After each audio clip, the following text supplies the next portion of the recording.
শুভেচ্ছা জানিয়ে আমার সপ্তম কাব্যগ্রন্থ স্বপ্নে ফেরিওয়ালা থেকে একটি কবিতার নাম অচল পয়সা।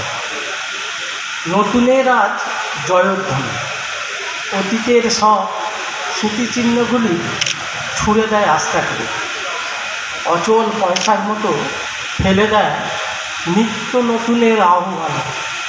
পুরনো সাজে কি হয়ে গেছে বহু চেনা অচেনার পৃথিবী, স্মৃতির প্রাচুর্যতা ভিড় করে পদ্ম পাতায় ভাসমান জীবন।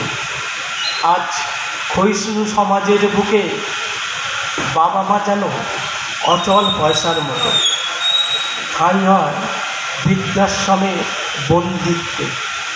সব রাজ্য থেকেও নেই রাজ্যে নির্বাসিত অথর্ব শরীর।